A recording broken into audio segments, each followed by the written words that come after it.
Hello friends, welcome to our channel. So friends, జనవరి నెలలో అమలు అయ్యే పథకాలు అంటే మహిళలకు మహాలక్ష్మి పథకం కింద 2500 రూపాయలు, అలాగే కొత్త పింఛను 4000 రూపాయలు కొంతమందికి మాత్రమే ఇస్తారన్నట్టు. అది ఎవరికంటే ఎండ్ వరకు చూస్తే మీకు క్లారిటీగా అర్థమైపోతుంది. సో రేషన్ కార్డు ఈకేవైసీ పూర్తి చేయాలంటే 6 గ్యారంటీ అప్లికేషన్ ఫాము, అంటే 6 గ్యారంటీ అప్లికేషన్ ఫామ్ ఏదైతే ఉందో అది మీకు అర్హత కలిగి ఉండాలంటే ముందు అయితే రేషన్ కార్డు అనేది ఇంపార్టెంట్. సో రేషన్ కార్డు, కొత్త రేషన్ కార్డు వాళ్ళకు ఒక ఫామ్, రిక్వెస్ట్ ఫామ్ అనేది ఇవ్వడం జరుగుతుంది. సో పాత రేషన్ కార్డు ఉన్నవారు అయితే మాత్రం కేవైసీ అనేది డెడ్ లైన్ అనేది వచ్చింది అన్నట్టు. సో జనవరి 31st అయితే డెడ్ లైన్ అన్నట్టు.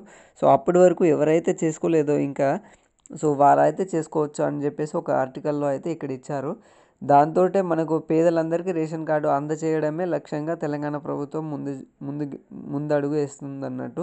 ఈ కార్యక్రమంలోనే అంటే పూర్తి అవగాహన స్థాయిలోనే మనకు ఇక్కడ చూడొచ్చు మనం. ఎట్లా అంటే అభయహస్తం 6 గ్యారెంటీల అమలు ప్రకారంగానే ఈ కేవైసీ గ్యారెంటీ ఏదైతే ఉందో 6 గ్యారెంటీలు, సో కేవైసీ చేసుకున్న వారికి మాత్రమే వర్తిస్తుందని చెప్పవచ్చు. సో ఎందుకంటే ఫైండ్ అవుట్ ఫిల్టర్ చేసిన తర్వాత గవర్నమెంట్ ప్రభుత్వం వాళ్ళు రేషన్ కార్డ్ ఎవరికైతే ఉందో, యాక్టివేషన్లో ఎవరిదైతే ఉందో, సో డైలీ అంటే ఎవ్రీ మంత్ ట్రాన్సాక్షన్ ఎవరిదైతే ఉంటుందో సో వారికైతే ఫస్ట్ ప్రియారిటీ ఉంటుంది. ఎందుకంటే ఈ 6 గ్యారెంటీలు యాక్టివేషన్లో ఉన్న రేషన్ కార్డుకే ఇస్తారన్నట్టు. మిగిలినవి అన్నీ కేవైసీ ఏదైతే చేయలేదో సో వాటికి డిలీట్ చేసేసి దగ్గరలో 10 లక్షల వరకు ఉండొచ్చు అని చెప్పేసి చెప్తున్నారు. సో 2 లక్షల వరకు అయితే డీయాక్టివేషన్లో ఉన్నాయని చెప్పేసి ఒక ఆర్టికల్ అయితే ఇచ్చారన్నట్టు. సో దాని ప్రకారంగా చూసేస్తుంటే అవి డిలీట్ చేసేసి వాటి ప్లేస్లో రీప్లేస్మెంట్లో కొత్త రేషన్ కార్డు అనేది రిలీజ్ చేస్తారన్నట్టు.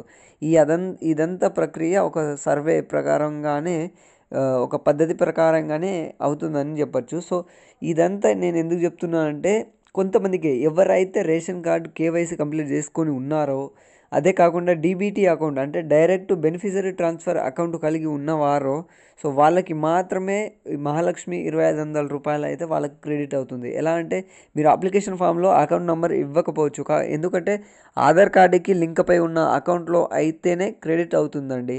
సో డైరెక్ట్ గవర్నమెంట్ నుంచి ఏ స్కీమ్ అయినా కానీ జీరో అకౌంట్ అప్పట్లో తీసేవారు.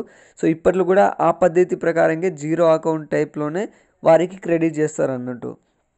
సో దానికి చాలామంది కామెంట్లు పెడుతున్నారు, మేము అకౌంట్ ఇవ్వలేదు, అప్లికేషన్ ఫామ్లు నింపలేదు అని చెప్పేసి. సో మరిన్ని వీడియోస్ కోసం మన ఛానల్ని సబ్స్క్రైబ్ చేయండి, అలాగే వీడియోని షేర్ చేయండి.